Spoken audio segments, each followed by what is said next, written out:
Fala, meu povo, beleza? Estamos gravando aqui o 10º Cenários com um cara que veio de Diadema e outro veio... Vila Matilde. Da Vila Matilde. Com vocês, Fábio e Alex. Meu amigo Diadema. Fábio. Diadema, como é que tá Diadema? Tá, Diadema tá bem, né? Diadema que fica perto de Cuba, aí você tem que explicar. Diadema Miami, cubana, Miami. Miami. Tava chovendo hoje lá, segundo minha esposa, mas tá tudo bem, um prazer estar aqui, obrigado pelo convite. Sempre bom estar do lado do meu amigo Alex, que já... Acho que nós três, né? O quê? 20 e tantos anos de mercado? O meu, eu sou de 1º de junho de 93. Eu sou de outubro de 98. Eu 99. Agosto de 99. O mercado acaba o povo, maluco. Fábio, quem é você? Qual é a tua história? Eu comecei no pregão, 98 de auxiliar, trabalhei em várias corretoras. Perguntar. Comecei na Ipanema, que não existe mais. A Ipanema operava swap cambial opção de flexível. Ibov pra caramba, muito. Mano. Isso. Ipanema 221. 221. Muito, meu Deus. Um dos sócios majoritários da Ipanema era o Cláudio Bufara, para mim um dos maiores gênios do mercado financeiro, e uma pena que não está mais no mercado, né, depois da Ipanema, mas ele veio do Bankers Trust, ele tinha feito MBA em Colômbia naquela época. Ele foi o primeiro cara que trouxe, por exemplo, meu primeiro cliente quando subi para a mesa era Lehman Brothers, o indiano lá, Anshu Goyal. E era dele, né? Ele trouxe vários gringos para o Brasil, a Goldman, tudo mais, e pô, foi uma baita escola, mas sempre do lado institucional, na corretora. Passei por várias, tive sorte de passar pelas grandes, Capital, Link, e depois fui para BGC nos Estados Unidos pela Link. Liquidez. Que não, era BGC. Lá, não, Liquidez. A história é boa. Era BGC, a Link pegou a mesa de NDF, a BGC era muito forte em opções, é forte até hoje em opções lá fora. A Link pegou a mesa de NDF, a gente chegou lá, era uma mesa que não fazia nada, e depois de 2 anos era a mesa que brigava com o Raul para ser primeira do pool. A BGC viu que tinha muito valor, veio para o São Paulo comprar a Link, só queria pagar troco. E aí a Link falou não, eles acharam a liquidez e deu game. Pegaram para Arnaldo César. E virou BGC Liquidez. Fui para a BTG em 2008, 2014 a BTG me mandou para Nova York, fiquei na BTG até 18, passei um tempo na ICAP, C6, e aí virei a chave. Hoje eu moro em Miami, trabalho na Quantas, que é uma empresa de educação / em trading, e tô lá mais pro lado educacional, mas plugado no mercado o tempo inteiro, porque não tem como, né? A gente vicia. Porque educacional, você de algum modo tem que estar atualizado, né? Que nem eu saí da rotina em 2009. Se eu não estiver atualizado, eu vou contar show em 2009. Exato. Então, pô, paro no tempo, né? E você, Alex? Eu entrei em 99, até por influência do meu irmão. Meu irmão entrou primeiro, né? E aí, o Alan. E aí, inclusive, o tio da minha esposa, que era scalper, né? Colocou ele lá, mas ele não queria, o tio da minha esposa não queria me colocar, colocou meu irmão e não colocou Isso no pregão. Isso no pregão. E aí depois, de mais ou menos uns 6, 7 meses, eu entrei no pregão também como auxiliar. Por ter, né, o Pedrinho como próximo ali, né, e como scalper, eu sempre mirei alguma coisa nesse sentido, ser scalper ou alguma coisa de autônomo. Naquela época tinha muito autônomo que pagava o aluguel do crachá. Então, era o que Lombardi, né? Era o que eu queria. Lombardi lá, alugando pro mercado inteiro. Era o que eu queria pra mim. E aí, só que eu entrei bem no burburinho do Mega da Bolsa. Na época, o eletrônico que tava, né, se falando muito era o da Bolsa, né? Sim, antes Mega Bolsa. Antes do eletrônico do GTS da BMF. E aí, tava aquele burburinho, era unânime no pregão que não ia vingar, né? O pessoal achava que aquilo, cara, que o Viva Voz era muito mais dinâmico. E aí eu falei assim, cara, eu vou ter que fazer esse curso, né? Fiz o curso ali do GTS, e aí quando eu fiz o curso do GTS, eu falei, cara, não tem como isso aqui não pegar. Exato. É muito mais dinâmico. Aí eu comecei a procurar, né? Então, lugares que eu pudesse ser operador de pregão eletrônico. Por coincidência, tinha o Jacó, né? Grande amigo Jacó, que era scalper lá no pregão. Falou, ó, tem um aí que tá precisando, mas é para ser operador do dono da corretora, né? E aí foi quando eu falei, não, topo, vambora. E aí foi quando eu fui parar lá do lado do Joaquim Ferreira, grande amigo, grande professor, mestre. E aí Qual corretora? Da Futura, da Nova Futura. Foi um dos sócios fundadores da BMF. E aí eu fiquei ali mais ou menos de 2004 até 2008, quando o pregão começou a ficar híbrido. E aí, quando o mercado virou totalmente eletrônico... Julho de 2009. Eles me colocaram ali para atender os institucionais, porque a Futura tinha uma grande clientela institucional, porém não tinha muitos operadores de pregão eletrônico. E como eu já vinha já há 5 anos operando, eu falei assim, cara, eu preciso que você, né, atenda aí a minha demanda institucional para pregão eletrônico. Só que nesse intervalo, né, eu já estava operando, naquela época a corretora podia ter carteira proprietária, então eu fazia alguns trades para a carteira proprietária da corretora. E aí quando virou eletrônico, né, atendendo ali também os institucionais e quando começou a chegar mais pessoas, eu comecei a me dedicar mais para a proprietária da corretora. E eu comecei muito bem, fiquei ali praticamente 2 anos tradando a proprietária da corretora. Só dólar. Só dólar futuro. As pessoas até perguntam, né? Pô, mas por que o dólar? Justamente porque como eu fui direcionado para atender cliente de dólar... Eu só conheço você com dólar. Não sei. Se falar para mim, ele sabe o que é Petro? Não sei, mas dólar ele sabe. Então, assim, e às vezes o que a gente tem de conhecimento, né, até de juros, é mais para calibrar um sentimento em relação a dólar, né? E aí eu comecei também só a operar dólar, né? Fiquei ali até praticamente 6 de maio de 2010. E ali de maio para 6 de maio de 2010 para frente eu comecei a fazer carteira...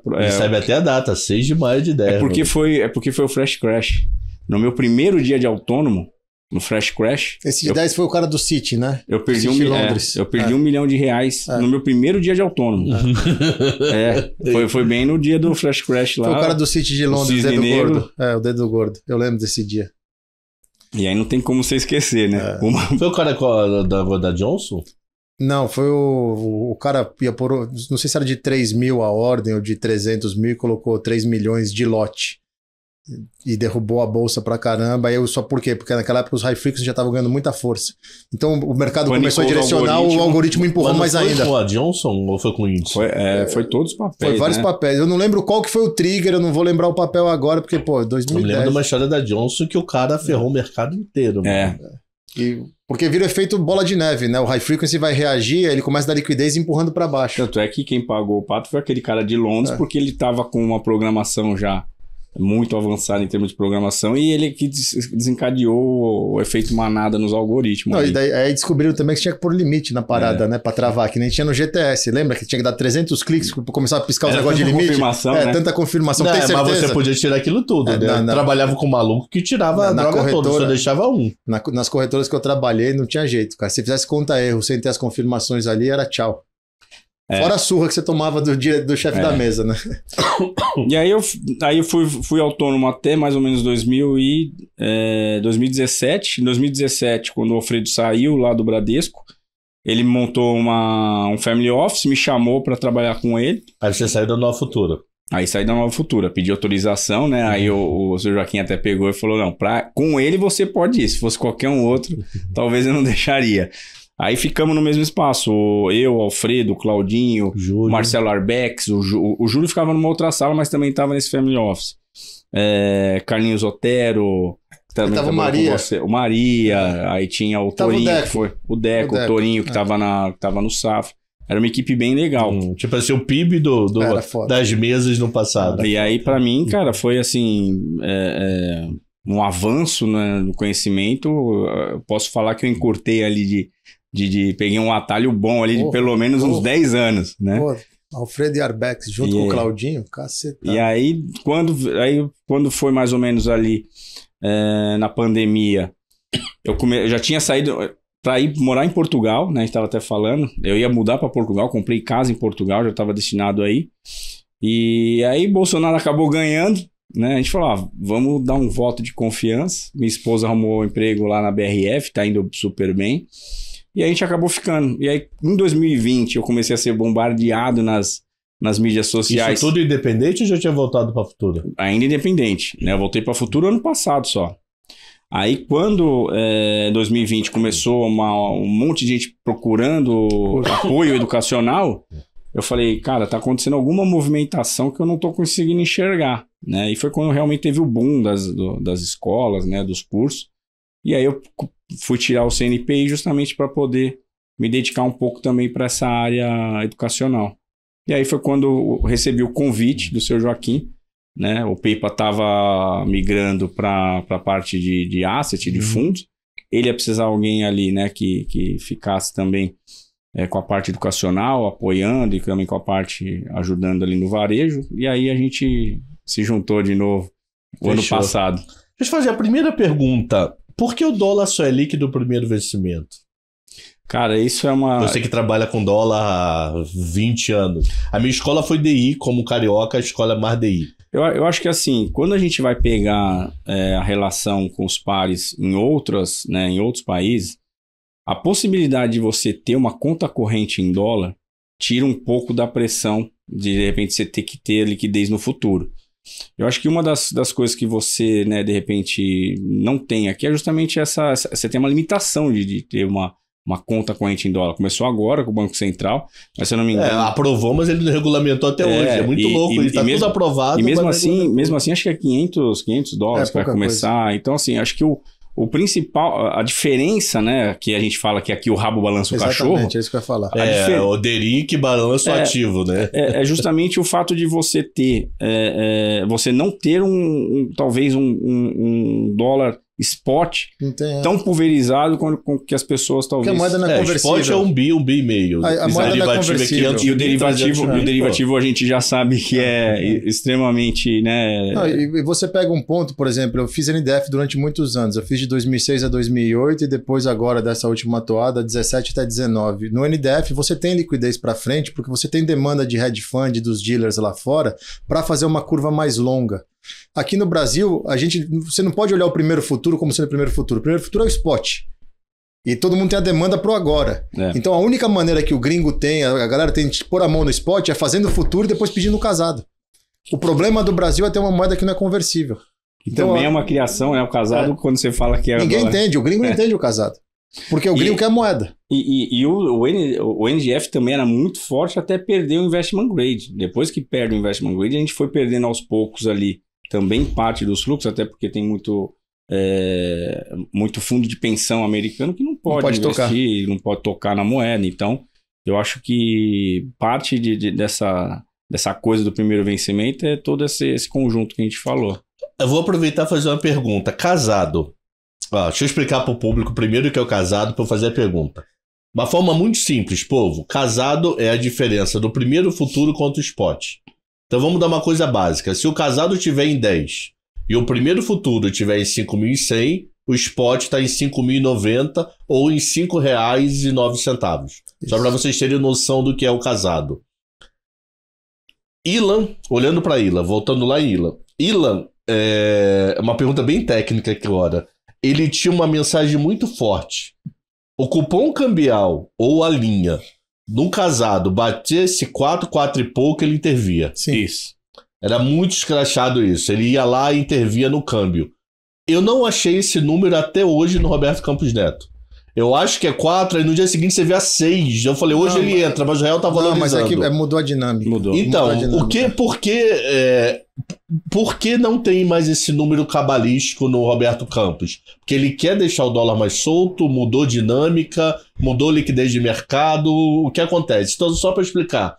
Lá no Ilan, que foi o presidente do Banco Central antes do atual, quando a gente pegava esse casado e transformava em taxa, essa taxa tivesse 4 ou 5%, o Banco Central intervia vendendo dólar porque estava caro pegar no exterior. Esse número hoje eu estou com dificuldade de achar. Por quê? Acho que o principal é juros, né? Quando você não tem, né? E essa é a crítica da maioria, talvez, dos gestores, né? Que o Banco Central talvez não ancora tanto ali as expectativas, talvez não tenha feito. Eu não vou julgar aqui o trabalho do Campos Neto, porque eu não sou nenhum especialista em Banco Central. Mas eu não jogaria 2, não. Entendeu? Exato. Então, assim, eu acho que parte dessa dinâmica que o Fábio falou que mudou, parte dela foi quebrada por conta da oscilação que a gente teve justamente até na Selic. Você ir para 2 e dar um cavalo de pau, qualquer pessoa, né, que vai de repente ali também te dar liquidez, né, e quando a gente fala de dar liquidez, a gente está falando principalmente dos sales do banco, que é aquele cara que efetivamente, né, tá ali nos contratos em aberto sendo contraparte na maioria dos dias. Esse cara, ele praticamente também ele se vê numa situação, cara, eu não sei o que pode acontecer, né? É tão louco, daqui a um mês, né, na próxima reunião do do Copom, daqui 45 dias, é tão volátil que, cara, que a gente lembra que, né, de 2 para até onde a gente veio agora 3,75, foi ali uma coisa meio turbulenta. O cara, ele também fala, cara, não tô fazendo... Você batia na mesa, o cara fala assim, cara, não tô fazendo nada de cupom. Então, assim, até pro Banco Central... o mercado de frato tá horrível. Então, até pra quem, né, tá acostumado a, tipo, trabalhar com modelos, fica difícil você precificar, né? E assim, não é só você, viu, Cabral? Eu acho que praticamente era unânime na mesa, porque uma das principais coisas, dos ativos que a gente olhava para uma possível intervenção do Banco Central, era o cupom. Era o cupom. Mas também tem uma coisa, né? A gente não tem mais dívida em dólar relevante. Então, o encarecimento... quando a linha fica muito cara, você está ficando mais caro o custo da dívida, porque você está tendo que pagar mais por ela. Como isso micou, não existe mais, é praticamente zero, até positivo, isso você pode deixar solto, porque daí vira um problema do mercado, não é mais um problema do Banco Central. Minha dívida está lá, não tem mais problema com isso. Porque o Banco Central também precisa da linha para poder externar dinheiro ou internar dinheiro. Então, isso ajuda. E o cupom cambial, o FRA, que foi a salvação do mercado em 2002, 2003, 2004, aí ele acaba com a dívida e o FRA morre, né? Você fala assim, mas pra que você tem essa porcaria se você não tem... tinha mesa de FRA da Exato, Quality, então, mano. você não tem... A Capital, eu trabalhei na Capital nessa época, que, você via lá, a mesa tinha 20 pessoas. E era porradaria, tinha call do call. Você ficava o dia inteiro em call, trocava spread o tempo inteiro, tinha trava de FRA. Mas aí o que acontece? Você chega num ponto que você não tem essa demanda, você só tem o primeiro futuro, aí você morre e não tem interesse. Em compensação, você vai no mercado lá fora, você consegue fazer um NDF de 1 ano, um NDF de 18 meses, você consegue fazer um NDF de 5 anos e trava no DI aqui. Porque lá tem demanda, porque o fundo lá fora, o hedge fund lá fora, ele consegue olhar para pôr uma posição mais longa, porque ele só está offshore. Aqui no Brasil não tem essa demanda, assim, é um mercado que, infelizmente, não evolui. A gente fica no primeiro futuro, naquele volume de 300 mil contratos do cheio por dia, entendeu? Falta. Foi aquela coisa, né? Eu entrei no mercado em 98. Desde 98 eu escuto assim, não, o real vai ser conversível. O real vai ser conversível. 2022 a gente tá, né? O real vai ser conversível. E a gente tem, até pegando o gancho que você falou, a gente tem cliente, Cabral, que operava muito, inclusive aqui, o primeiro vencimento, e hoje prefere fazer até NDF lá fora, que é até mais barato. Mais barato. Mas como é que é o desmontar NDF lá fora? É fácil? A maioria é bocão. Não, isso que é droga. Aqui também... Qual o problema do local? Eu fiz contra o Bradesco, só o Bradesco me zera. Sim, só. Senão eu fico pendurados na contabilidade até o vencimento. Mas lá você tem uma cadeia, né? Você tem todos os dealers que ficam entre eles trocando crédito e os dealers têm os clientes atrás deles. E o cliente fala com todos os dealers. Então você tem os hedge funds de todos os lugares do mundo e querem pôr posição. O cara faz a conta. Por que eu vou pôr a posição no primeiro futuro e ficar pagando custo de rolagem? Ele faz a conta. Tá mais barato eu pôr a posição direto lá na frente, deixa a bucha com o dealer. Ele que se zere, ele que... Eu quero o 2 anos, eu quero 18 meses, eu quero 1 ano. Isso real contra dólar? Real contra dólar. Real contra dólar. E é impressionante, né, que a mesa de NDF fica na mesa de Latam. Aí você vê Argentina, Colômbia, Chile tradando direitinho, spot, não sei o quê, e você brigando para fazer 1 mês, 3 meses. Você fala, cara, não é possível. Exato. O melhor mercado é o nosso, o mais líquido. Pô, dia de... o dólar futuro teve época, não sei como que tá agora, que só perdia pro euro. A liquidez. Tá grande. Eu não sei o volume diário do mini. Naquela época lá da... O mini tá 3 vezes o grande. Naquela época que o Bolsonaro, né, tava ali no embate ali com o STF, chegou a ser a moeda mais negociada. Passou o dólar euro. Bem naquela época. O gringo adora operar dólar. O gringo adora operador. Você vê aí. Não, operar real, né? Operar real. E tem os market makers também que acabam ali ajudando. Então... E agora a gente está no Forex também, né? O que dá mais liquidez ainda. Deixa eu fazer uma pergunta. Aproveitando que nós estamos em dólar, vocês acham que esse dólar tão solto que o Banco Central brasileiro deixou, somente prós Roberto Campos, não atrapalha o mundo real? A gente começou com dólar 5,70 no começo do ano, aquela enxurrada de grana até a guerra, enxurrado. Ainda teve no começo de março aquele papo de sair de China e Rússia vir para o Brasil. Então até 15 de março aquela enxurrada pesada de grana. Aí o dólar veio para 4,60. Aí descobriram, opa, tem lockdown na China, Brasil é JBS, é Petrobras, é lockdown chinês. Aí sai aquele tudo de novo, o dólar bateu quase 5,50 de volta. E hoje, eu tenho até que falar, porque senão a gente pode passar vergonha. 17 de agosto, 4 horas da tarde, porque como o programa só vai passar sexta, até lá é infinito pra câmbio, né? O dólar tava quanto quando você saiu?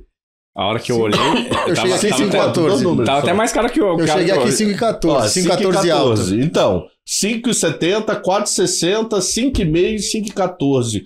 Eu acho que exportador e importador não pode ficar tão perdido nisso. Mas eles não Poderia ficam. ter um balizador. Não, eles não ficam porque eles usam. usam NDF, eles usam várias coisas para se redear. O problema do Brasil não é a moeda. É O problema do Brasil é toda a tarefa de casa que a gente não faz para justamente drenar essa volatilidade da moeda. Lembra, a gente acabou de falar, o Brasil vai na primeira derivada, que é o futuro, já não tem o spot. O futuro é um derivativo. Você põe lá. Se você está tradando spot, o especulador morre, porque é cash. No derivativo, não, você se alavanca. Né? É só ajuste. Aí você tem todo mundo no mesmo pool mexendo na moeda. Lá fora, não. O exportador fecha um câmbio direto, bonitinho e tudo mais, ele tá limpo. Aqui o cara vai ter que fazer o futuro para fazer o casado. O futuro ele faz contra o high frequency, contra o especulador, contra o outro cara, o hedge. Então, assim, é uma festa muito grande onde tinha que segregar os convidados. O problema é que ninguém tem acesso ao spot. Aí você fica na mão dos dealers. E aí você gera mais volatilidade. Agora, você pega uma coisa... Eu não concordo que o Banco Central devia ter que controlar mais a banda da moeda. O que eu acho que falta aqui no Brasil é previsibilidade. Entra governo, sai governo, fala em reforma, tira reforma, fala em auxílio, põe auxílio. Aí o cara fica entre e sai. E outra. A sua balança de risco tá cada hora aumentando. Exato. Mais. E outra, cada uma novidade. Né? E outra coisa, né? A gente é a moeda mais negociada dos nossos pares todos. Então o cara tá fazendo correlação com tudo ao mesmo tempo. Do mesmo que o exportador tá olhando aqui, tem um cara que tá tradando par e acaba tudo contra o real. Então você traz muita volatilidade para um ativo que deveria ter outros canais para quem precisa realmente só travar o ativo. E ele não consegue, ele tem que travar no futuro, fazer o casado. O que tinha que mudar é o outro pedaço dessa arquitetura, que é um governo reformista, faz direito, a gente tem previsibilidade que a taxa Selic não vai de 2 para 14. Pô, os Estados Unidos está subindo os juros. Tava 0, vai parar em 4. A gente tava 2, foi para 14, 13,75. Talvez ainda pode ter um guspizinho para 14. Olha o tamanho dessa magnitude. Eu acho que dos maiores complicadores também foi a mudança forte que a gente teve de patamar de moeda. A gente que é mudança forte de patamar de moeda? Eu digo sair ali de 4 e jogar direto para 6, né? Que a gente passou varado. A gente teve ali, talvez, né? Eu vou elencar na minha visão quais foram os dois principais. A gente teve overhead, que querendo ou não era para você eliminar uma falha tributária, né? Mas aquele caminhão de swap cambial não resolvia? Não, mas ali ele olha até para a taxa de juros. A Receita, quando ela vê, né, que os juros vai cair para 2 e você teve uma sinalização até por parte do pessoal do Banco Central e na minha visão todos se comunicam porque você pega inclusive parte de arrecadação. Por isso que eles correram em acabar logo com essa falha tributária, justamente porque eles poderiam perder a arrecadação dos bancos, né, porque o banco ia poder lançar prejuízo e aí ia poder acabar compensando. E ali você teve, então, o overhead, que acabou já criando uma demanda por parte dos bancos assustadora. E aí você tem um Banco Central que dá, né, um direcional de um juros caminhando para 2. Teve gente que chorou até que devia cair mais, né? Me lembro o Kawá, que foi ex-BC, ele falava em 1. Meteu um for guidance ainda, falando que permanecer baixo ainda por um longo período de tempo. Significativamente longo. E aí o que acontece, Cabral? Você pega uma Petro, que ali na virada do ano, né, tinha uma perspectiva de fazer uma recompra de dívida de perto de 9 bi no ano. Quando você tem uma sinalização de um Banco Central falando que vai, né, despencar os juros, ele falou, cara, ou a gente acelera essa compra de dólar, né, ou a gente não vai comprar nada. Porque se realmente esse juro despencar, né, é natural. Os juros caem, a moeda perde valor. Então, os 9 bi que eles teriam para fazer de recompra até um ano, eles praticamente fizeram no primeiro tri. Então, percebe como a gente teve, né, 2 triggers aí muito forte, que foi porrada no câmbio. E aí o que acontece? A gente saiu de um patamar... Só dar não estou querendo quebrar teu raciocínio. Nesse rolo, ninguém veio para comprar nossos juros a 2%. Não. Então não tinha um fluxo de entrada e tinha a pressão de saída. Exato. Que é essa tua história. E aí o que acontece? Aí você teve essa porrada, né, no dólar saindo de 4 para 6, e a balança de risco ela aumentou num nível alto de patamar. Então, o que acontece? Quando a gente saiu de 4 para 6 e começamos a trabalhar entre 5 e 30 e 6, a nossa balança de risco se elevou muito com o dólar num patamar muito alto. Quando você vai ajustar modelo, você ajusta então pela balança de risco que você tem e o patamar que você tem ali. Então, agora para você, né, vislumbrar, por isso que a gente, né, não sou crítico de dólar barato ou dólar caro, mas na minha visão, quando ele veio para ali para 4,60, a gente tá anos. Esse ano. A gente tá anos mexendo, até comentei com o Fábio. Era assim, eu achava prudente o Banco Central não fazer toda a rolagem do swap. Porque a gente já estava já num ano eleitoral, né? Que assim, as pessoas têm a impressão de que a eleição não vai fazer preço, mas não é a eleição só vai começar a fazer preço na hora que você tiver planos de governo realmente sendo divulgados e equipes econômicas também sendo anunciadas. Então, assim, não dá para você achar, né, que não vai... assim, peguei eleições aí desde meados de 2000.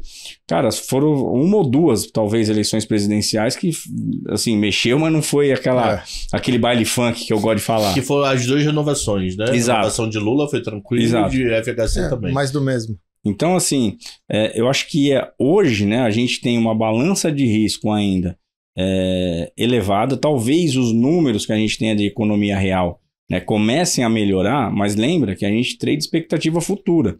E expectativa futura, a gente tem que pegar a balança de risco.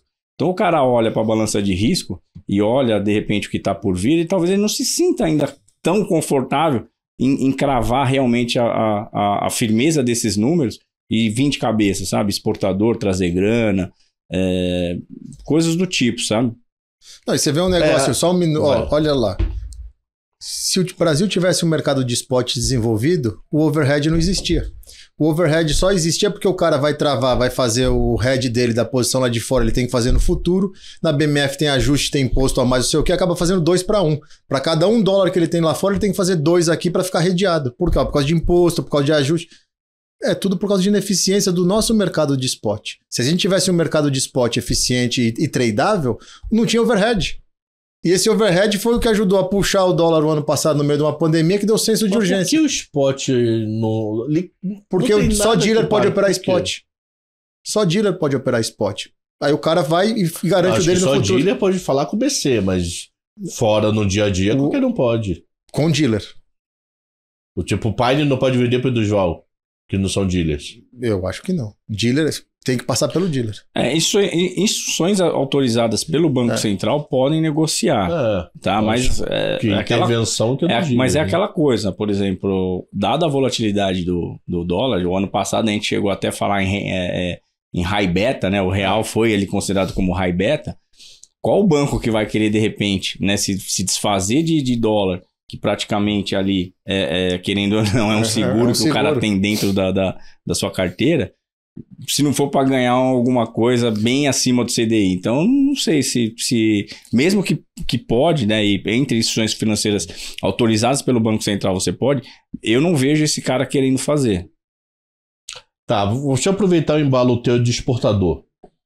Se você pegar no passado, o exportador não trouxe a grana. É zero nada. Se você pegar esse ano, até junho, porque os dados do Banco Central estão meio tortos, devido à greve, né? Então tem coisa que está divulgada um pedaço. Então o primeiro semestre já está todo redondo. Se você pegar o primeiro semestre, a diferença é de só 4 bi. Deu 23 a 24 bi a balança comercial a favor, né? Então deveria entrar e entrou 19 e 20.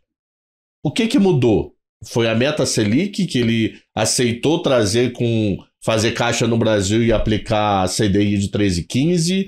Foi, sei lá, real a 5,70, que também já tinha no passado. Então eu acho isso menos provável. O que virou a chave de 21 para 22? A minha teoria é Selic, mas eu não tenho certeza. Selic, é o carrego. Fica muito caro para você ficar comprado em dólar para essas empresas. E eu acho que assim, além da Selic, essa internacionalização dos caixas das empresas, muitas empresas exportadoras, né? Porque antes, não sei se você lembra, né? Você tinha aquele tempo que o exportador podia deixar a grana lá fora. 180, 90, 180, aí isso acabou. Quando isso acabou, quando se encerrou essa carência, o exportador que internacionalizou o caixa, Cabral, ele começou a ter acesso por seios por parte do investidor estrangeiro, que ele começou a descobrir possibilidades de retornos em alguns ativos muito, em termos de balança de risco, muito favorável e em dólar. Então, assim, o cara, para ele realmente, para o exportador realmente falar, cara, eu vou então meter a cara aqui nos produtos brasileiros, tem que ser muito atrativo. Porque você tinha lá, inclusive, você tinha papéis de algumas empresas pagando 7%, na época que a gente estava com o Selic a 2, a 3, pagando 7% em dólar. Então, não tem como exportador... Ele tinha onde deixar o dinheiro parado lá e ganhando carrego bom seguro, né? Tinha bonde de Itaú, tinha um monte de coisa boa lá. Tudo é matemática, tanto que você vê, a gente teve uma teoria no meio do caminho, quando a Selic já estava em 8, 9, quase 10, que o exportador não tinha vindo ainda, e daí falava que podia ser complô contra o governo, aquelas teorias das conspirações que todo mundo gosta de levantar, só que o dinheiro não aceita desaforo. O tesoureiro de uma empresa, ele não está preocupado que é o presidente, não sei o quê, ele tem que remunerar o caixa e tem que ser eficiente, porque ele presta conta para o dono da empresa. Entendeu? Dane-se o viés político. Agora, chega uma hora que a conta pesa, é o que a gente está vendo, a 13,75 e um Fed Funds ainda subindo, o cara fala, puta, eu preciso entrar. A taxa de 10 anos, que é a referência, todo mundo falou que é para 6, está 2,70. Ele olha a Selic a 13,75 e vê num horizonte, porque também tem isso, você tem um horizonte de menos incertezas agora do que a gente tinha 6 meses atrás. Querendo ou não, a gente vai ter uma eleição, tem vol, mas olhando ali, os dois, se espera a mesma coisa. Um governo com uma vertente populista e a vida que segue. E Selic alta anyway. Assim, não tem... Independente de quem entrar, ninguém vai cortar Selic em janeiro. Isso é dado. Não mas tem Roberto espaço. Campos também tá lá, não tem como, né? A gente sabe que isso aí pode mudar. Mas ele fica. Mas legislação, né? a gente sabe que pode mudar. Do mesmo jeito que puseram, podem tirar, porque, como a gente gosta de falar lá do Velozes e Furiosos, this is Brasil. A gente sabe disso. E o Roberto Campos tem meta. Então, sempre acham uma brecha. Eu concordo, ele vai ficar, não tem nada diferente, mas e quem que vai ser o ministro da Fazenda? Pecharida, será?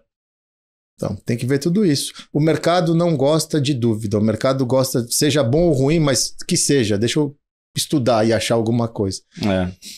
Assim, eu particularmente, né, já até pegando, né, essa linha, independente de quem entrar, né, o Banco Central já falou que a taxa de juros vai ficar alta por um longo prazo. E aí a gente tem que pensar o seguinte, né? Existe boa parte aí, inclusive, eu não lembro quando que foi, mas faz questão aí de 3 meses, falando que existe muita empresa local endividada. Então, assim, a gente sabe que uma taxa de juros, né, alta por um longo período de tempo, né, vai prejudicar aí, talvez, você ter recompras de dívidas internas, né?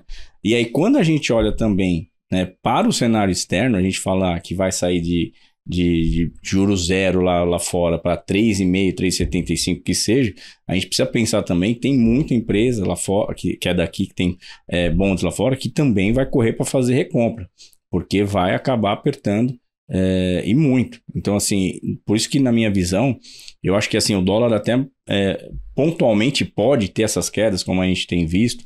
A Petro, inclusive, quando ela anunciou esse mega dividendo, ela praticamente derrubou o dólar até essa região de 5,60, internando, né, grana para pagar os dividendos em reais, e agora ela começa a recomprar parcelado para pagar os dividendos da ADR. Então, assim, você percebe que ela mesma é uma empresa que ela por si só já traz muita volatilidade na moeda. Já traz muita volatilidade na moeda. Então, assim, você tem um cenário onde lá fora, né, na minha visão, tá, a inflação, eu acho que ainda não dá para você comprar friamente de que o pior já passou. Eu acho que ainda tem aí, talvez, né, eu prefiro, sei lá, esperar aguardar mais alguns dados para realmente afirmar, mas eu acho que saiu inflação, né, você comentou ontem, saiu inflação do Reino Unido, inflação de alimentos foi para 13%. Lembrando que a inflação americana roda 8%, a meta é 2%. Então, assim, sabe, Cabral, não dá para a gente achar que o ruim é bom, né? Até certo ponto, porque o core ainda continua muito puxado. E olhando para o Brasil, mesmo tendo o Roberto Campos, vamos lembrar uma coisa. A gente tem uma eleição aí que tudo pode acontecer. E você, quem pode ser de um lado vai ser o Guedes, outro pode ser o Pércio Arida, seria um sonho, mas do outro lado pode ser o Fernando Haddad. E o que vão fazer? Pode ser um Guido Mantega 2? O que vão fazer? Então tem que tomar cuidado. A gente tem vários obstáculos pela frente e o único que continua insistindo no 4,50 é o careca do modelo estático, né? Que o modelo não muda. Muda as variáveis, o modelo dá o mesmo resultado. Então, Quem é o cara Goldman? o careca da Goldman. Rob Brooks.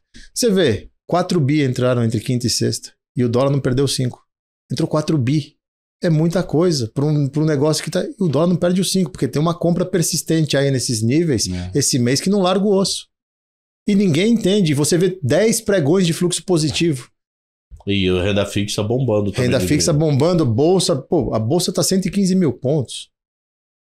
Não, você percebe que a hora que o BC sinalizou o fim do ciclo, foi agora vamos que... Bolsa explodiu, até eu acompanho você lá colocando as demandas praticamente voltaram a subir. Todo mundo que estava com dúvida, tinha uma turma, e eu te acompanho todo dia, a gente já tinha conversado sobre isso, lá que março micou o tesouro, ele só tem estoque até março, ele tem que começar a pôr, e tá vendo? Uma março do ano que vem. Sim, mas o mercado pune. E os leilões estavam vindo bem pequenininhos, e ele nem conseguindo pôr os pequenininhos.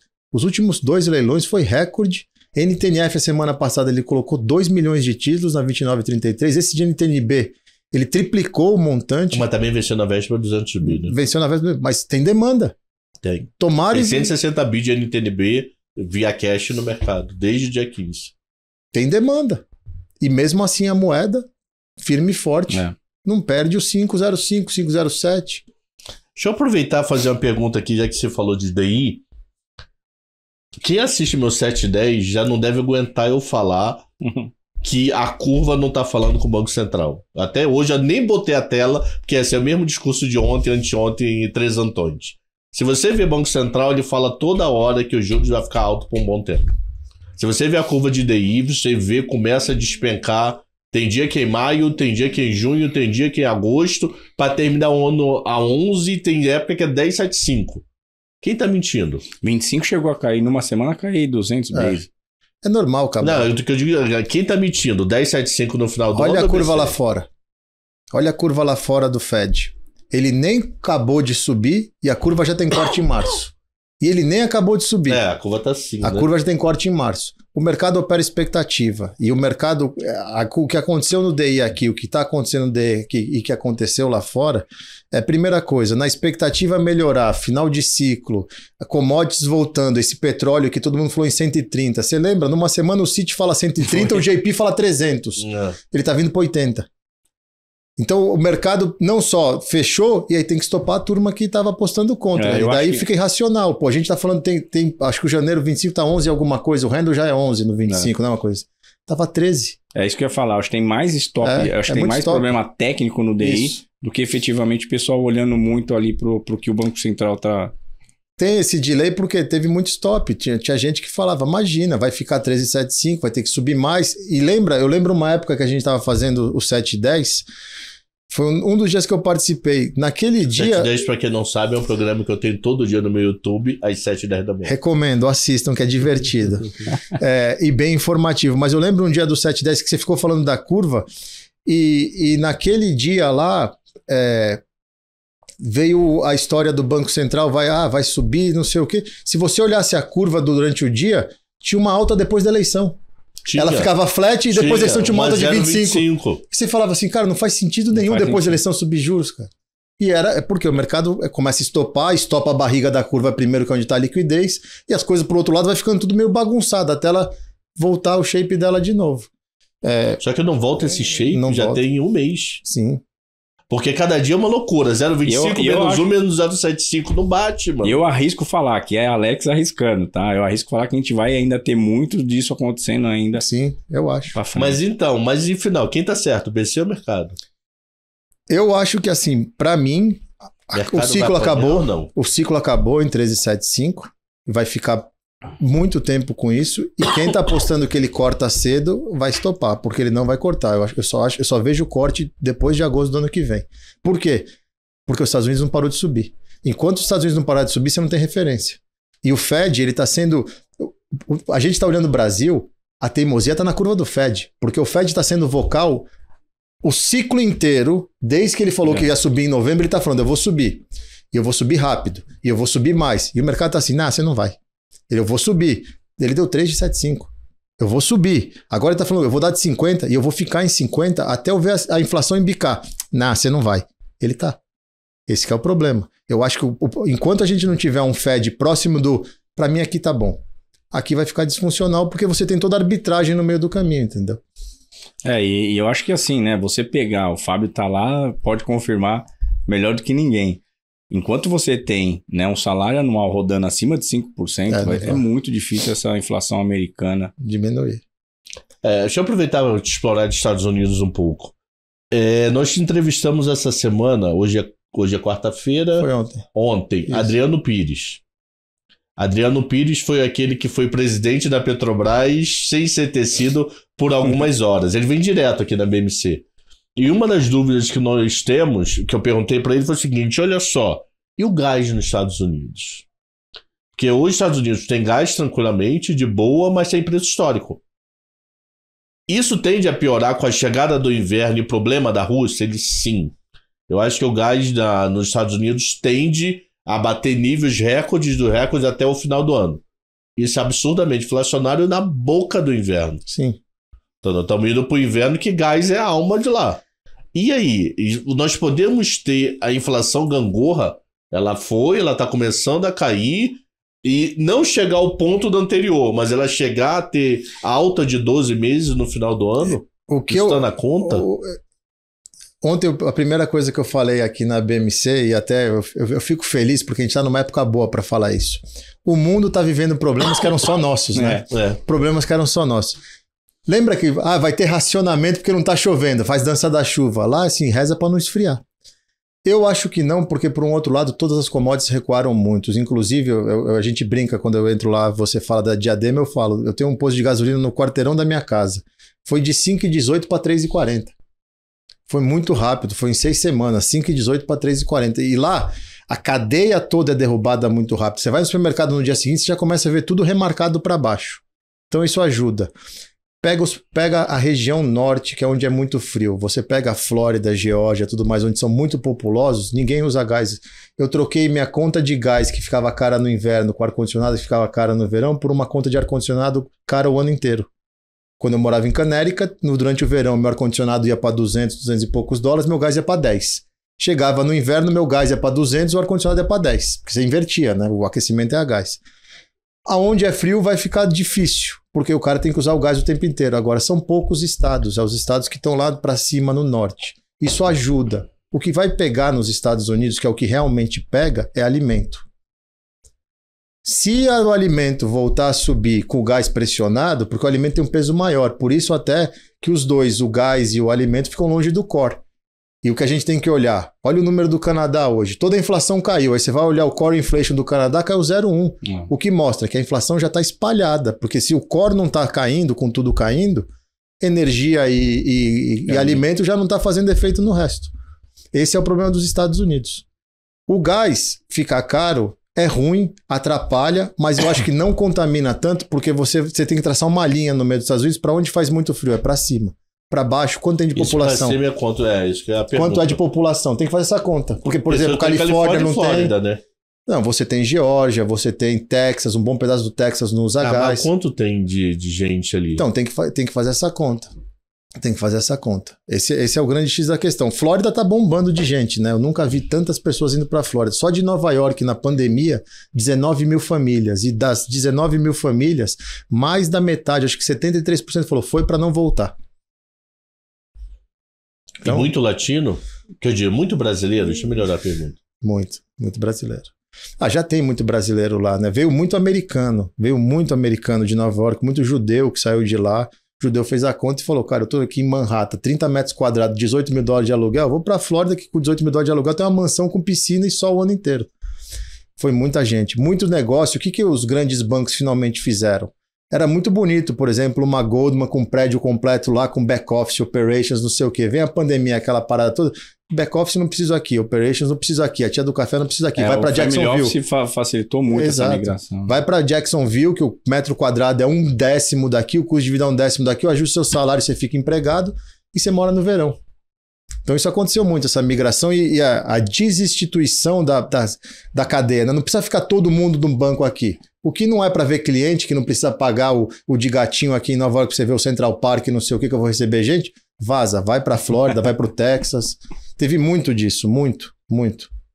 Entendi. Deixa eu fazer uma pergunta. Já estamos quanto tempo, Xará? 45.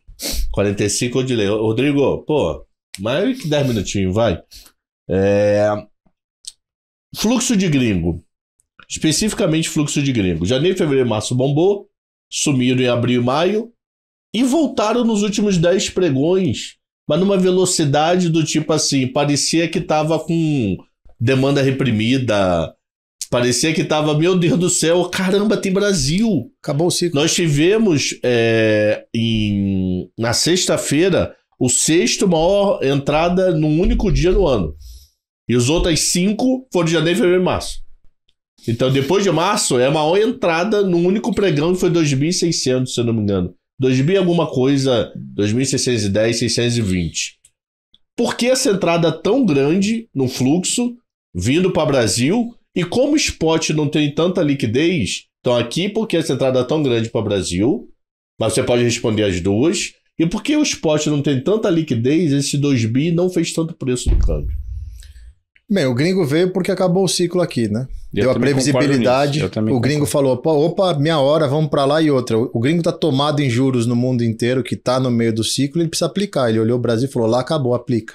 Eu acho que quando você chega no fim do ciclo, o gringo estava sofrendo muito aqui com a marcação ao mercado. Exato. Quando você passa a ter um cenário para fim de ciclo, a marcação ao mercado talvez não machuque tanto. Eu não tenho dúvida nenhuma que a NTNF da semana passada foi o California Boy ligando para os amigos dele aqui, falando, eu quero o leilão, avisa o Tesouro. Por isso que o Tesouro pôs 1 milhão de cada. Ele vai lá e raspa o leilão, porque agora ele está lá, meu livro não vai pesar porque não vai ter marcação a mercado. Ele toma 29 a 33. Eu cansei de ver isso na minha vida. E eles entraram no janeiro 26 também, eu tenho certeza. Foi muito grande o volume de janeiro. O janeiro 26 sozinho foi maior do que vários liquidores na LTN. Na LTN, no pré. Então, primeira coisa é isso, é previsibilidade. Ele precisa aplicar em algum lugar. O carrego aqui é positivo e outro é o papel que ele gosta. Ele sabe operar o papel. LTN e NTNF.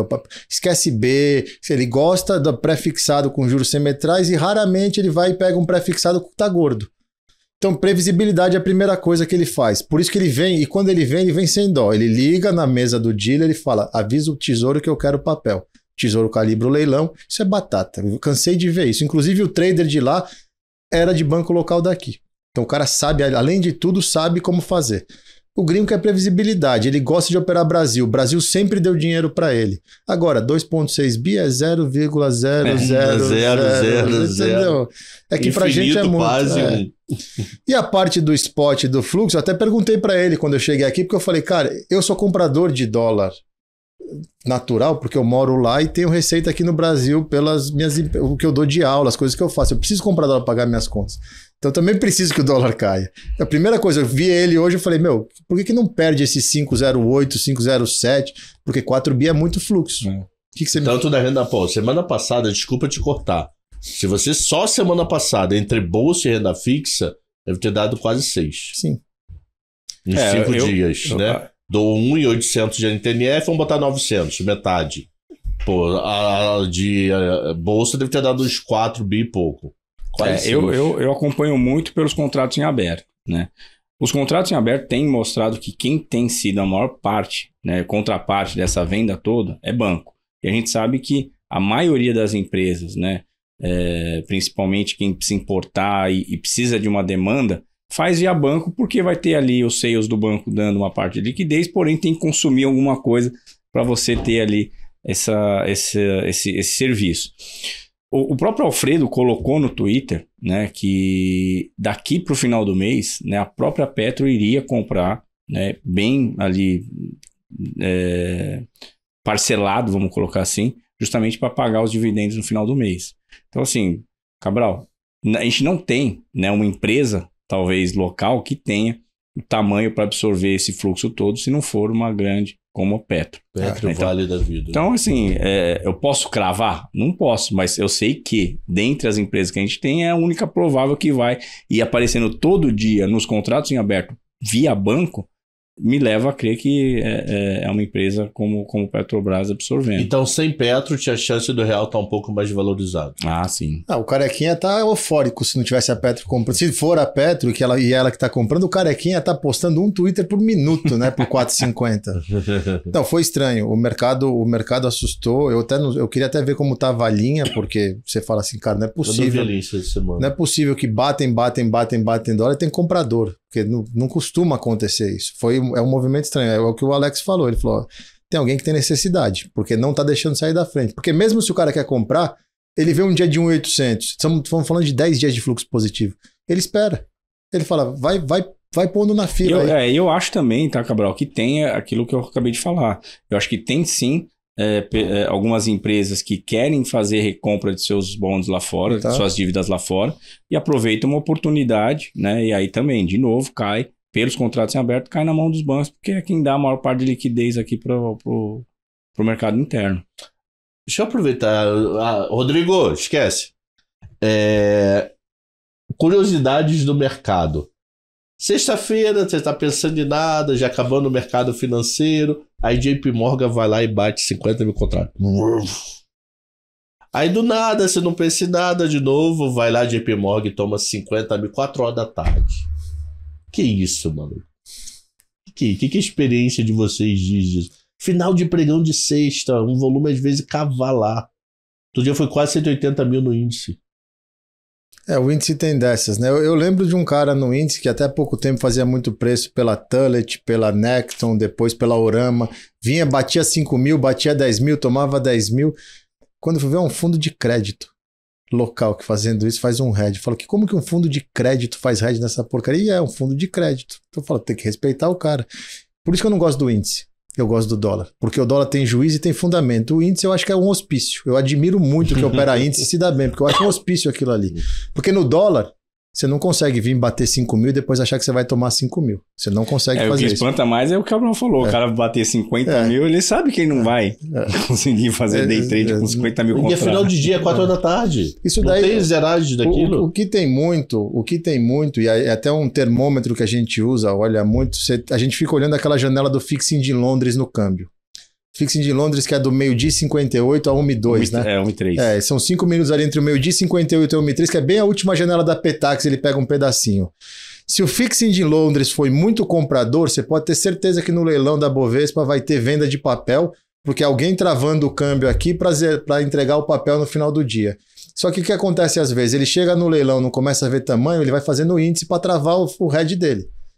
E pode ser um pouco disso. E ao contrário, quando ele vai lá e você vê um fixing de Londres muito vendedor, você pode ter certeza que vai ter compra de papel no final do dia. E se não tem compra de papel, tem compra de índice, que também é para travar o coisa dele. Esse JP tem feito umas operações malucas e grandes desse estilo. Não é muito grande, mano. E o que teve na sexta-feira foi o Morgan Stanley, que comprou 380 milhões de dólares no leilão de fechamento e ele tinha feito fixing de Londres e feito Petax, que foi a entrada, né? Só que daí a gente viu os números hoje que foi a entrada mesmo. Agora, esse que é o problema. Eu não gosto do índice, cara. Eu tenho medo do índice. Eu acho o mercado de louco, não tem juízo. Foi o que eu falei pra você, Cabral. Eu só uso... O meu forte ali é mesmo o dólar. Eu só uso os outros ativos ali pra calibrar o sentimento. Se eu vejo que o sentimento de melhora tá pairando no índice, tá pairando nos DIs, automaticamente eu vou operar a contaminação de melhora. Você acha que VTC faz preço? Não. Eu também acho que não. E o pessoal diz que eu sou maluco. Falei, gringo brasileiro não opera VTC, deve ter uns 5 anos. O pessoal dá curso de VTC, raiz quadrada de VTC. E assim, Cabral, eu opero muito em cima dos contratos em aberto. Quando eu vejo uma pessoa operando um número lá do VTC, um strike do VTC... Pega o delta, para pensar. Qual delta? Cabral, mas o mais impressionante, de um leilão que não saiu absolutamente nada, se saísse 20 mil contratos, tá, em alguma desses strikes aí, eu ia falar pra você, cara, alguma coisa tem, porque 20 mil contratos vai aparecer em algum lugar do contrato em aberto aqui. Mas o pessoal tá operando, né? Eles operam alguns, sei lá, suporte e resistência em cima do VTC, de contratos que praticamente passou o leilão absolutamente sem sair nada. E o mercado, desculpa o termo. Mas sabe qual é o problema? O grande problema disso é uma coisa que o Alex falou logo no começo e foi minha virada de chave durante a pandemia, quando eu resolvi largar o trabalho no banco e vim para o educacional. Foi justamente porque eu vi essa lacuna. Você tem muita gente boa que nunca foi do mercado e sabe ensinar alguma coisa, Mas você tem muito aproveitador, vendedor de curso que só quer capturar o dinheiro da molecada, do povo que está indo buscar alguma coisa e aí na enganação. Já viu o tal do setup do palito, setup disso, do croissant, e você vê que é tudo um 7-1. Então, existe uma demanda, e o problema todo é que essa demanda é muito grande para o cara que quer fazer day trade, porque é o cara do dinheiro fácil. Tanto que eu vejo o vocabulário que você turma usa, qual é a banca que você usa? Não, não é banca, meu amigo, não existe banca, não é um cassino isso daqui. Não, entendeu? Nem banca de jornal. Exato, você começa a querer educar o povo e tem muita gente boa que aprende, e tem muita gente boa que ensina, mas a grande maioria, por isso que cai na estatística lá, 90% perde dinheiro no day trade, não, é que o cara entra achando que eu vou ganhar dinheiro da noite pro dia, com 10 reais eu vou fazer 1 bilhão. Não, você não vai. Você vai quebrar e vai ser rápido. Então entendeu? Você concorda comigo que banco não olha para VTC? Não olha. Não olha, ufa. Não, e pro próprio Alex, eu sempre falo isso, mas disse que eu tô maluco. E não é só banco, viu? Não é só banco, trader, gestor, eu não que o pessoal sempre fala de banco na maioria das vezes. Cabral, eu trabalhei com, sei lá, acho que 6, 7 gestores ali, cara, renomados no ambiente só. Eu nunca vi um falar assim, puta merda, o VTC saiu tal coisa, vamos comprar, vamos vender. VTC, minha vida foi opção.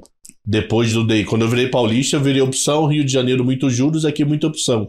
Porra, opção de dólar, a pessoa só faz VTC porque tem que fazer o Delta Red. Não, é conta de padaria. Quanto é o Delta? 10? Ah, tá bom, é 10, vai, opera. O pessoal fala, tá bom, não vai nem parar pra brigar por causa disso, entendeu? Não, eu vou falar que eu aprendi muita coisa depois que eu vim para educacional, que no institucional, parado na mesa na hora da pancadaria, nem que vai, ponto de FIBO. FIBO é legal, te dá, mas assim, nunca tinha visto na vida, média. Cara, entrava na hora, ficava o cara do JP Morgan, entrava e falava, bate Duque, 3 horas batendo Duque, cara. Você acha que eu tô olhando alguma coisa? Ele não tá nem preocupado com o gráfico.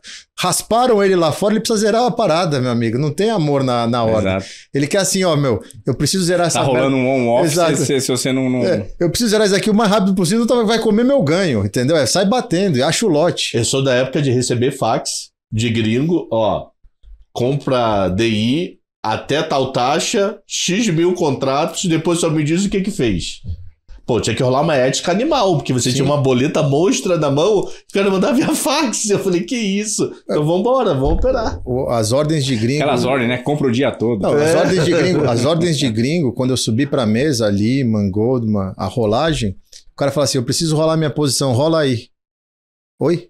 Mas que preço? Eu tenho 6 mil lotes, rola, compra. Você falava, não, posso comprar discricionário? É assim, o cara não tava nem aí, porque pra ele tanto faz a taxa, ele quer o dólar na posição. Rola 6 mil lotes. Eu falo, não dá uma ordem dessa, cara. Dá um nível aí, porque... E era isso, entendeu? Era isso, existia muita confiança. Só que era um mercado lá em 98 que você precisava de 20 em 20 contratos. Não tinha essa liquidez que tem hoje.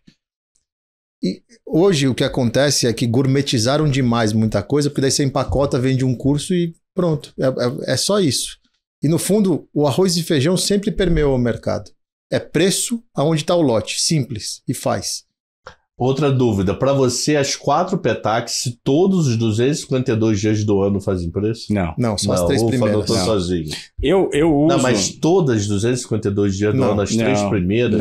Não, porque o fluxo também é sazonal. Tem Petax não faz nada. Não faz nada, sim. Não, porque também... Tem dia que Petax é feito zero, nada, nenhum. E o fluxo... Mas o pessoal, não, 5 para as 10, olha o dólar futuro, a retornou. Não. E o fluxo é sazonal, a gente sabe, né, Cabral? A gente não tem essa recorrência de fluxo... Claro, fluxo a gente tem todo dia, mas aquele que impacta mesmo... que às vezes o fluxo é 800 milhões, porra. O que às vezes eu converso com o Fábio, né? A gente conversa bastante quando tem essa... saiu muito lote no FRP0. Aí eu falo pra ele, cara, algum lado essa Petax vai dar uma... FRP0 geralmente é desmonte de NDF. Eu vejo o NDF assim, lá fora. Aí, ali eu já começo, de repente, a ter uma percepção de fluxo. Eu falo isso também. Mas e eu falo ali na sala ao vivo, eu até falo, cara, essa primeira Petax passou ali meio que despercebido, nem gasta tempo olhando para as outras. Eu comecei a fazer todo dia Petax com os alunos lá na Quantas para ensinar para eles, porque a Petax te ensina a ler o fluxo de uma maneira mais clara, porque é um fluxo limpo na hora da janela. Ele começa uns 20 minutos antes da janela, você já começa a ver os players querendo levar o mercado para alguma região, e aí virou a hora, você tem aqueles 10 minutos, você vê a briga linda. Quando não tem nada, você percebe. Agora, quando tem, para quem está querendo aprender a ler fluxo, tem que começar olhando a Petax. Se o cara vai olhar a primeira hora, a turma esquece o seguinte, a BMF é das 9 às 6, mas o real negocia o dia inteiro.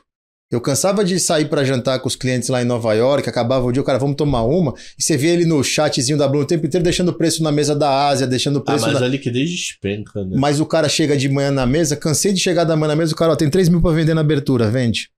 Ele tá cagando se vai abrir em gap de alto e gap de baixo, ele tem que zerar o livro, vende os 3 mil ou compra. Na época da Nomura grande, de 2006 a 2012, que tinha os Uridashi, sabe o que era Uridashi? Não. Eram uns bondes de Brasil que vendiam em banca de jornal e farmácia no Japão, que te dava a oscilação do real.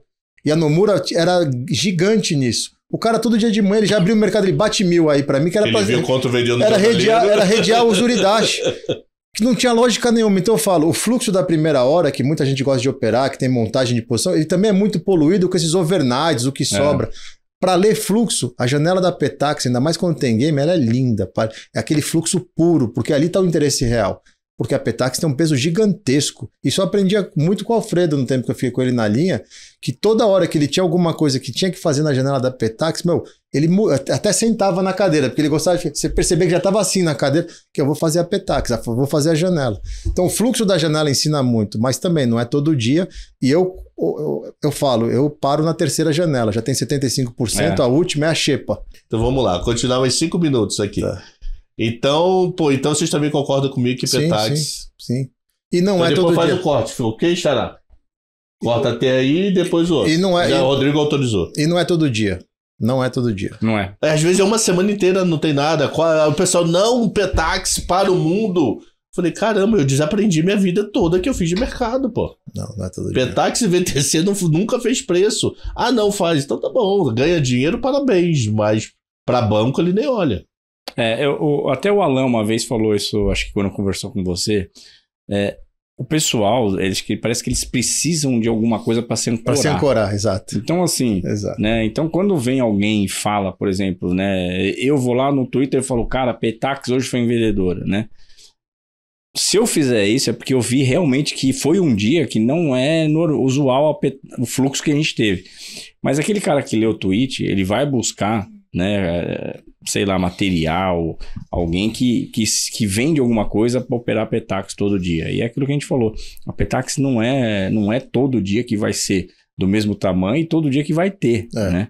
Então, é uma coisa surreal mesmo. Vocês entraram quando no mercado? 2098. Então vocês estão da época da Petax noturna, né? Petax 5,5. Então ali, que ali rolava bonde, né? Tinha os bondes... Tinha os Cibondes, né? Lembra dos Cibondes? Os famosos Cibondes. A Armindo Fraga acabou com ele, né? E mesmo antes, né, da Petax ter as janelas, né, o pessoal deixava para fazer a Petax, o grosso da Petax no final do dia, lembra? O pessoal trocava ali spread com os bancos, tudo, os seios bombando, e aí no final do dia ia lá e marretava ou tomava. Casado bombava louco 4 horas da tarde, 3 horas. Que é o horário que os caras passavam ali o grosso da Petax, que era a média, né?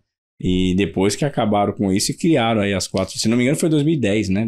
Mudou duas vezes, 11, né? 10, mudou 2 vezes. Primeiro mudou do final do dia para as 4 janelas, que era aquela média diferente. Aí depois teve a famosa... dessa. Qual foi essa?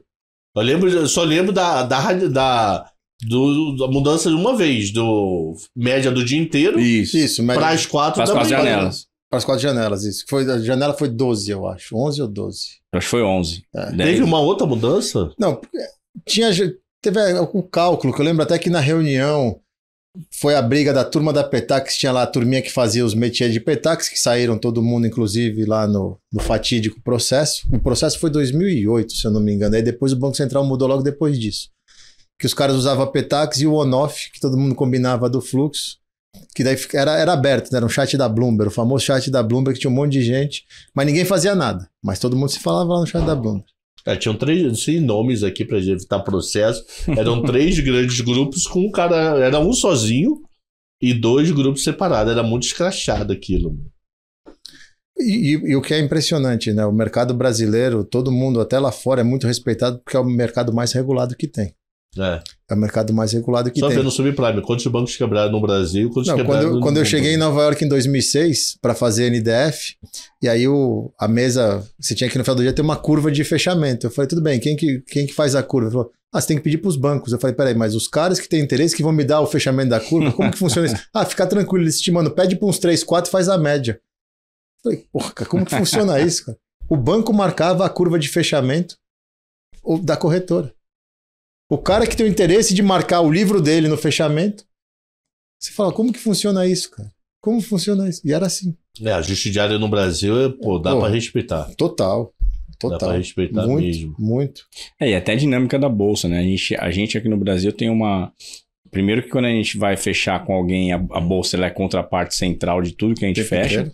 E o sistema que a gente tem é de pré-checagem de margem, né? Lá fora é pós-checagem de margem. Então, por isso que muitas vezes... E lá a corretora, muitas vezes, pode até financiar o cliente. Aqui no Brasil, as corretoras não podem. Ficava horas lá para tentar achar uma contraparte que tinha limite com o cara, porque fechou lá Zé com fulano já não tinha mais crédito com outro limite de crédito, tinha que achar um terceiro para entrar. Para fazer o que ele... Muita bicicleta no dólar, maluco.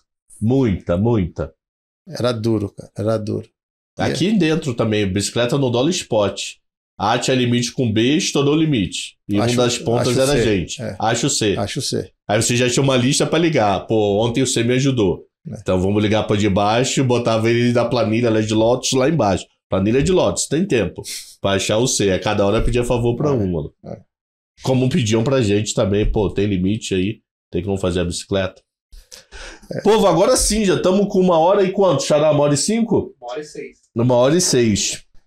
Eu vou fazer uma pergunta que eu fiz para os outros 9 programas, a mesma pergunta, e eu vou fazer agora para vocês. Que é uma pergunta solta, que eu não quero que vocês se preocupem com balanço e nem com DRE, e sim com tendência, o que o coração diz. Daqui a 10 anos, você vai estar consumindo mais produtos via Amazon ou Alibaba? Resumindo, quem vai influenciar mais, Brasil ou Estados Unidos ou China? Eu tenho viés. Eu também tenho viés. Então vamos lá. Estados Unidos. Por quê? A China caladinha não tá comprando o mundo? Pode comprar o mundo, você vai confiar no chinês? Mas ele vira só sem você saber, né? Não, cara, eu tô nos Estados Unidos há 10 anos indiretamente, 2 à parte, agora 8 com a minha família. Eu repito que o bom velhinho, maior gestor do mundo, fala o tempo inteiro, nunca aposte contra a América. O que a América fez agora nessas últimas 2 semanas, mandando a mulher para Taiwan, tirando o presidente de cena e pousando lá, a China só agora começou a mandar exército para a Rússia e tudo mais. E tem outra equipe lá ontem, não sei se já saíram. Não, foram ontem foi terça, né? Não, estão lá ainda. Sabe o que estão fazendo, né? Tirando as fábricas de microchip de lá. A gente vai ganhar 2, inclusive, se não vacilar. Uma da Samsung e uma de mais uma empresa. Eles estão negociando para trazer para cá. Minha esposa exporta muito areia do Nordeste para Taiwan. Então, eu acho assim... Por quê? Porque um dos componentes é areia. A areia do Nordeste tem um modelo excepcional para o chip. Eu acho assim, essa briga vai ser muito boa para o mundo, porque força os dois a andarem cada vez mais fortes, mas desculpa, eu sou enviesado, tô me tirando cidadania americana, eu sou Estados Unidos, eu acho que a China nunca dá para confiar no chinês, e o chinês não vai ganhar confiança. E outra coisa, mas os países estão vendendo as reservas em dólar, estão trocando, tudo bem, 68% do mercado financeiro é em dólar, isso não vai mudar. Você vai operar na bolsa chinesa? Só tem uma que pode operar das 4 deles, né? Outras 3 gringos não pode. Aí, você viu o que o governo chinês fez ano passado? Canetou educação, canetou o setor tech, você vai correr esse risco? Lá nos Estados Unidos isso não acontece. Enquanto não tiver segurança jurídica na China e num governo ditatorial não vai existir segurança jurídica, não tem como a China ganhar, abocanhar e jantar os Estados Unidos nisso. As maiores empresas do mundo estão aonde? Estão nos Estados Unidos. Mas o Alibaba, a JD, não sei o quê. Inclusive, vamos aproveitar que tá fresco na cabeça, que saiu ontem. O cara que escreveu o livro da Nova Ordem Mundial e falava da China, o tal do Ray Dalio, né? Bridgewaters. Ele fala bastante da China. Fala que vai dominar. Ele ontem teve que divulgar o 13F dele, que é a movimentação do fundo, zerou China. Como que o cara que a China vai dominar o mundo zerou China? Por que será? Eu falo, as pessoas ficam comprando o livro dessa turma aí, vendendo esses caras, vai ver o que ele faz na física, o skin in the game, como eu falo. Né? A minha visão já é mais não é tão técnica igual a do Fábio, é mais do cidadão comum. Todos os produtos que eu adquiri, né, da China, vou dar um exemplo aqui, eu sou fascinado por moto, e eu comprei uma moto na época que era lançamento. Da China. Não, comprei uma moto que era lançamento e eu gosto do Manete Sport. E aí não tinha, só tinha lá na China, né? Pra minha surpresa, eu falei assim, cara, não é possível, né? Que a concessionária aqui não tem, mas a China tem, beleza, vou comprar. O produto chegou, não entrava. Quando entrou, tinha que fazer uma gambiarra danada na moto. Fora as outras coisas que eu compro que eu comprei para os meus filhos, né? Praticamente tudo assim, muito de má qualidade. E já o que eu adquiri pela Amazon, cara, sabe, eu não tenho o que reclamar. Inclusive, tá chegando aqui, chegou hoje o Kindle da minha esposa, né, para parar de usar o meu, né? Então tá. E aí, patrão, entendeu a mensagem? E você, Cabral? Eu acho que é a Amazon também. Eu acho que Estados Unidos ainda é Estados Unidos.